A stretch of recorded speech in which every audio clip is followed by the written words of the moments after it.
ఇప్పుడు సమయం ప్రసంగానికి సమయం అయిపోయింది. వాణి గారు, జయబాబా. జయబాబా బాబా అండి. బాబా జయబాబా అండి. విషయాలు జయబాబా అండి, జయబాబా. అవతార్ మెహర్ బాబాకి అందరికీ జయబాబా అండి. ఈరోజు మనము మన ప్రియతముడి యొక్క తండ్రి అయినటువంటి షరియార్జీ ముండే గారి గురించి కొన్ని విషయాలు తెలుసుకుందాము. శతాబ్దాల నుండి జొరాస్ట్రియన్లో ఎక్కువ శాతం ప్రజలు ఇస్లాం మతాన్ని స్వీకరించారు.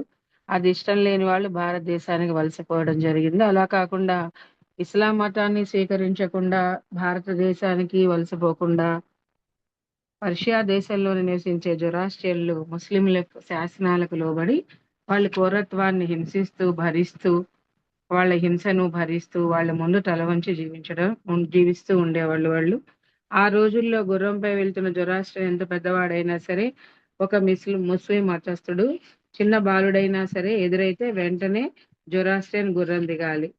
ఆ విధంగా అతను ముస్లిం మతం పట్ల తన గౌరవాన్ని ప్రదర్శించాలి. జొరాస్ట్రియన్లు పిల్లల్ని అపహరించడం, చిత్రహింసలు గురి చేయడం సర్వసాధారణమైన విషయం. వారు అనుభవించే దుర్భర వ్యధకు ఈ సంఘటనది ఒక తార్కాణం. మహమ్మదీయులు ఏదో రకంగా మభ్యపెట్టి జొరాస్ట్రియన్ బాలుని తమ ఇంట్లోకి తీసుకెళ్లి తలుపులు మోసి ఆ బాలుని చుట్టూ నిలబడి సూదులతో గుచ్చుతూ హింసించి ఆనందాన్ని పొందేవాడు. తుదక ఆ బాలుడు కింద పడి మరణించేవాడు. ఆ శవాన్ని జొరాస్ట్రియన్లు నివసించే వీధిలో పడేసేవాళ్ళు. అటువంటి కష్టకాలంలో క్రీస్తు శకము 1853 మార్చి 21వ తేదీన ఖుర్రం షహర్ పట్టణంలో ఒక జొరాస్ట్రియన్ కుటుంబంలో షరియార్ ముందేగర్ ఇరానీ జన్మించాడు. ఎంతో మంది జొరాస్ట్రియన్ వల్లనే షరియార్ తండ్రి అయిన ముందేగర్ కూడా నిరుపేదే. మరి కాఫిర్లుగా పరిగణించబడే జొరాస్ట్రియన్లు మతమౌఢ్యంతో నిండిన ఆ ప్రాంతంలో ఎలా అభివృద్ధి చెందగలరు? ముందేగర్ ఖుర్రం షహర్ లోని శాంతి స్తూపం అంటే టవర్ ఆఫ్ సైలెన్స్ గా పిలువబడే ఆ టవర్ దగ్గర ఒక కావలివానిగా ఉంటూ ఉండేవాడు. జొరాస్ట్రియన్ సంప్రదాయం ప్రకారం చనిపోయిన వాళ్ళ శవాలను ఎత్తుగా ఉండే ఆ స్తూపం పైన ఉంచి ఆకాశంలో విహరించే రాబందులకు ఆహారంలా ఉండేలా ఏర్పాటు చేస్తారు. ఆ స్తూపాన్ని శాంతి స్తూపం అని కూడా పిలుస్తారు. ముందేగర్ చేసే పని చాలా తక్కువ స్థాయికి చెందినప్పటికీ కూడా ఎలాగోలా తను సంపాదించిన దాంతో ఆ ఇద్దరు కుమారులను, ఒక కుమార్తెను పోషించగలిగేవాడు. షెరియార్కి 5 ఏళ్ల వయసులో అతని తల్లి చనిపోయింది. ముందేగర్ను అతని భార్య మన తీవ్రంగా కుంగదీసింది. ముందేగర్ ఛాందసుడైన జొరాస్ట్రియన్ కాదు, అలాగని నాస్తికుడు కాదు. అతనికి కొన్ని సొంత స్వభావాలు ఉండేవి. అతడు మహమ్మదీయ పండగల్లోనూ జొరాస్ట్రియన్ పండగల్లోనూ సమానంగా పాల్గొంటూ ఉండేవాడు. ముందేగర్ ప్రతి మనిషిలోనూ దివ్యత్యాన్ని చూడగలిగేవాడు. ముస్లింలకి ముందేగర్ ప్రవర్తన ఏమాత్రం అర్థమయ్యేది కాదు. కారణం ఏంటంటే అతడు తరచూ ఖుర్రం షహర్లో ఉంటున్న వలీ అల్లా అనబడే ఒక మహమ్మదీయ సాధు పురుషుని దర్శించేవాడు. అంతేకాదు విపరీతంగా ఆరాధించేవాడు కూడా. ఆ కారణం వల్ల ముందేగర్కు మరియు అతని కుటుంబానికి మహమ్మదీయుల చిత్రహింసల నుండి మినహాయింపు లభిస్తూ ఉండేదన్నమాట. తల్లిని పోగొట్టుకున్నటువంటి షెరియార్ అతని అక్కైనటువంటి ఫిరోజా అల్లారు ముద్దుగా పెంచి పెద్ద చేసింది. షెరియార్ పాఠశాలకు వెళ్ళేవాడు కాదు. తన తండ్రి ముందేగర్తో పాటు శాంతి స్థూపానికి వెళ్ళి అక్కడ తిరుగాడే ప్రేతాత్మలతో ఒక్కడే ఆడుకునేవాడు. బాలుడైనప్పటికీ కూడా షెరియార్కి ఏకాంతంలో కూర్చుని ధ్యానం చేసే నైజం ఉండేది. ఆ శ్మశానాన్ని తన ధ్యాన భూమిగా ఎన్నుకొని ఆ ప్రదేశంలోనే షెరియార్ ప్రార్థనలు, ధ్యానం చేస్తూ ఉండేవాడు. పర్షియా దేశంలో ఆ రోజుల్లో ధనవంతుల పిల్లలకే చదువుకునే అవకాశం ఉండేది.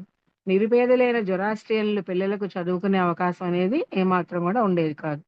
రాత్రి సమయంలో మృత శరీరాలకు కావలి కాస్తున్న సమయంలో ముందేగరకు గతించిన తన భార్యకు సంబంధించిన స్మృతులు జ్ఞప్తికి వచ్చి దుఃఖించేవాడు.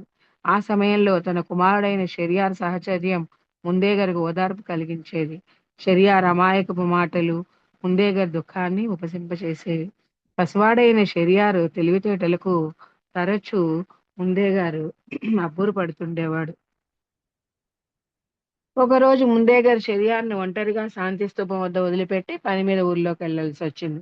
అప్పుడు షెరియార్ వయసు సుమారు 7 సంవత్సరాలు. ముందేగారు తిరిగి రావడానికి చాలా ఆలస్యమైంది. ఈలోగా కొందరు ఒక బాలుని శవాన్ని తీసుకొచ్చి అక్కడ పెట్టి వెళ్లారు. కానీ అప్పటికే సమయం అయిపోవడం వల్ల అంత్యక్రియలు జరగలేదు. అందుచేత బాలుని శవాన్ని శాంతి స్తూపం దగ్గర పెట్టి వెళ్ళిపోయారు కాబట్టి వాళ్ళు ఆ ఎందుకంటే అక్కడ ఉండడానికి సంధ్యాసమయం అయిపోయింది కాబట్టి పెట్టడం జరిగింది. ఆ నిర్జన ప్రదేశంలో బాలుడి శవాన్ని పీకు తినడానికి ఆకలితో ఉన్న కొన్ని రాబందులు చుట్టూ వచ్చి చేరాయి. కానీ పసివాడైనా గాని షరియా రాళ్ళతో రాబందులు కొట్టి తరిమేయడానికి ప్రయత్నించాడు. ఎలాగైనా సరే ఆ బాలుడి శవాన్ని కాపాడాలనే దృఢ నిశ్చయంతో షరియారు బాలు ఆ బాలుడి కాళ్ళను తన కాళ్ళతో కలిపి బంధించి శవం పక్కనే పడుకున్నాడు. రాబందుల రొద ఎక్కువైంది. కానీ షరియార్ని చూసి అవి దూరంగా జరిగిపోయాయి. కాసేపటికి తిరిగి వచ్చిన ముందేగారు బాలుడి శవం యొక్క కాళ్ళను తన కాళ్ళకు కలిపి బంధించి శవం పక్కనే పడుకుని నిద్రలోకి జారుకున్న షరియాని చూసి పసివాడైన తన కుమారుని ధైర్య సాహసాలకు చాలా ఆశ్చర్యపోయాడు. షరియార్ ప్రతిరోజు ఆ శ్మశాన వాటికల్లో ప్రశాంతంగా ధ్యానంలో కూర్చుని భగవన్నామ స్మరణలో మునిగిపోయేవాడు. ఆ బాలుని హృదయం మేల్కొంది. భగవంతుని కోసం అతని దర్శనం కోసం ఎప్పుడూ పరితపిస్తూ ఉండేవాడు. ఒకరోజు ఆ విధంగా షరియా ధ్యానంలో మునిగి ఉండగా ఒక జొరాస్ట్రియన్ బాలిక తన వద్దకు భయంతో పరిగెత్తుకుంటూ వచ్చి తనను ముస్లిం తరుముకుంటూ వస్తున్నారని వాళ్ళ నుండి నన్ను కాపాడమని అడిగింది. షరియార్ కూర్చున్న ప్రదేశం పక్కనే ఒక రొట్టెల బేకరీ ఉంది. అంత్యక్రియలకు వచ్చిన వారు ఆ బేకరీలో తయారు చేసిన రొట్టెలను చనిపోయిన వాళ్ళ జ్ఞాపకార్థం పేదలకు పంచి ఇచ్చేవాళ్ళు. ఆ రోజు ఎవరికీ అంత్యక్రియలు జరపకపోవడం వలన బేకరీ పొయ్యి ఖాళీగా ఉంది. తనను ఆశ్రయించిన బాలికను షరియార్ పొయ్యిలో దాక్కొని ఉండమని చెప్పి తను యథావిధిగా తన స్థానంలో కూర్చుని ధ్యానం కొనసాగించాడు. అతని మాటలు నమ్మి అయితే వీళ్ళు ఏం చేశారంటే అక్కడికి చాలా మంది మహాదేవులు అంటే మహమ్మదీవులందరూ కూడా అక్కడికి వచ్చారు. ఇక్కడ ఒక అమ్మాయి ఏమైనా పరిగెత్తి రావడం చూసావాడైతే దానికి షరియారు ఇక్కడ ఒక గంట నుంచి నేనున్నానని ఇక్కడ ఒక కుక్క కూడా రాలేదని చెప్పి ఇక్కడ ఏ బాలిక పరిగెత్తుకుంటూ పోలేదని చెప్పి సమాధానం చెప్పడం జరిగింది. అతని మాటలు నమ్మినటువంటి మహమ్మదీయులు ముందుకు వెళ్ళిపోయారు. తాను అబద్ధమాడినందుకు షరియార్ సంతోషించాడు. అతడు పొయ్యి వద్దకు వెళ్లి అందులో దాక్కున్న బాలికను బయటకు తీసి ఆమె కుటుంబ సభ్యులకు అప్పచెప్పాడు. వాళ్ళంతా షరియార్ పట్ల ఎంతో కృతజ్ఞతను చూపడం జరిగింది. షరియార్లో ఆధ్యాత్మికత పట్ల మక్కువ చిన్నప్పటి నుంచి వికసించడం జరిగింది. బహుశా చిన్నతనంలోనే షరియార్ తన తండ్రితో పాటు ముస్లిం వలీని కలిసి ఉండవచ్చు. చిన్నతనం నుండి జీవితం పట్ల నిరాసక్తితో ఉండేవాడు. అతనికి భౌతిక పరంగా ఏ విధమైన ఆశలు లేవు. ఎప్పుడైనా ఒక వ్యక్తి శవాన్ని శాంతి స్థూపానికి తీసుకురాగానే షరియార్కి ఇలా అనిపించేది, మరణం అనివార్యమైంది.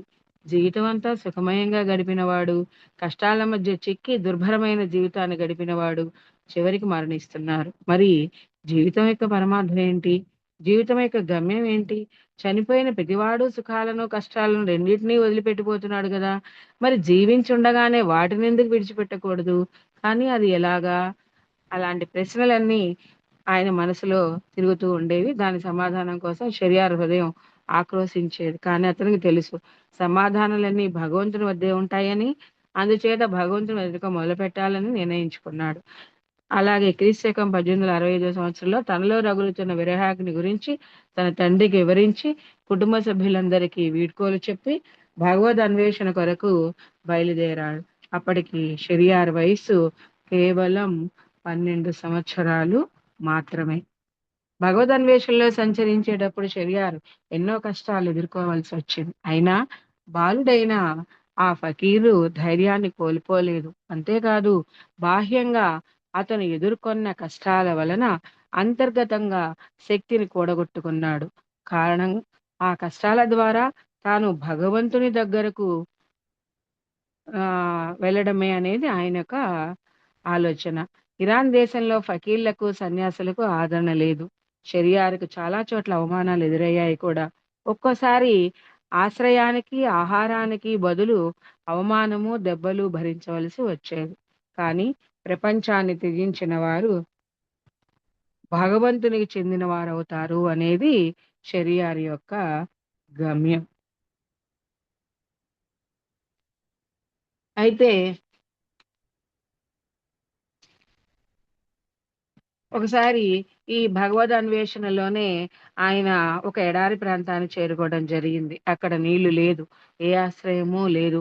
ఇక షరియార్కు మరణం తథ్యం అనిపించింది. అతని ఆధ్యాత్మిక అన్వేషణకు ముగింపు అదేనా? దిక్కులేని ఆ ఎడారిలో ఆ ఫకీర్ దాహంతో చావలసి వచ్చిందేనా? అన్ని సంవత్సరాల భగవద్ అన్వేషణ ఫలితం ఇదేనా? అయితే అలా జరగలేదు.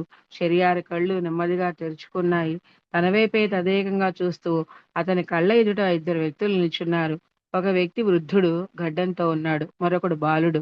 ఇద్దరికీ చేతుల్లోనూ ప్రాణం దానం చేయగలిగిన నీళ్లతో నింపిన తోలి సంచులున్నాయి. అంటే ఎడారి ప్రాంతంలో నీరు దొరకవు కాబట్టి ఆ నీరు వాళ్ళిద్దరి దగ్గర ఉన్నాయన్నమాట. షెరియార్ ఎలాగో మోకాళ్ళ మీద కూర్చుని చేతులను మంచినీటి కోసం చాపాడు. ఆ ఇరువురిలో బాలుడు షెరియార్ చేతుల్లో కొంత నీళ్లు పోశాడు, కానీ షెరియార్ దాహం తీరలేదు. షెరియార్ తన చేతులను ముందుకు చాపుతూ ఇంకొంచెం నీరు కావాలని మౌనంగానే అర్థించాడు. కానీ వాళ్ళిరువురు అతను కోరిన విధంగా నీళ్లు ఇవ్వలేదు సరికదా. వెనుదిరిగి నెమ్మదిగా నడుచుకుంటూ నిష్క్రమించారు. వారు వెళ్ళిన వైపే తదేకంగా చూస్తూ షెరియార్ నెమ్మదిగా శక్తిని కూడగొట్టుకొని నిలబడ్డాడు. తను పడి ఉన్న చోట ఉండడం తనకి ఎంత మాత్రమూ శ్రేయస్కరం కాదు అని చెప్పి అతనికి బాగా అర్థమైంది. పెదాలపై ఇల్దాన్ నామం నర్తిస్తూ ఉండగా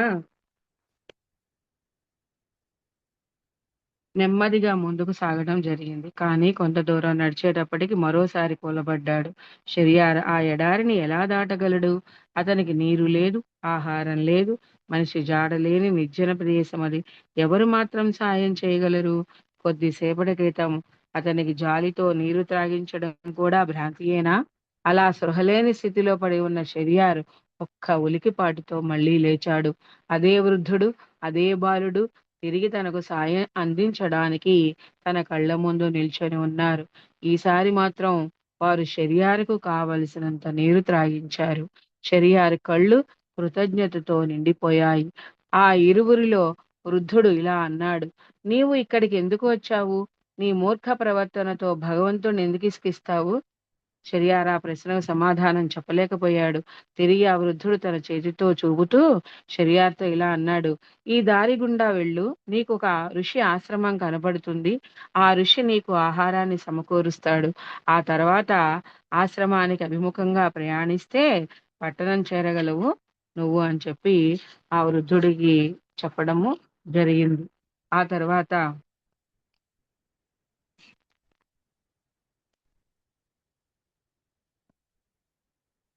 అలా ఆ భగవద్ అన్వేషణ కార్యక్రమంలో ఎన్నో ప్రాంతాలు తిరిగాడు. తిరిగి తిరిగి అలసిపోయాడు. ఆఖరి ప్రయత్నంగా షెరియారు గుజరాత్లోని అడవి ప్రాంతంలో ప్రవేశించి చిల్లా అనే దీక్షకు పూనుకోవడం జరిగింది.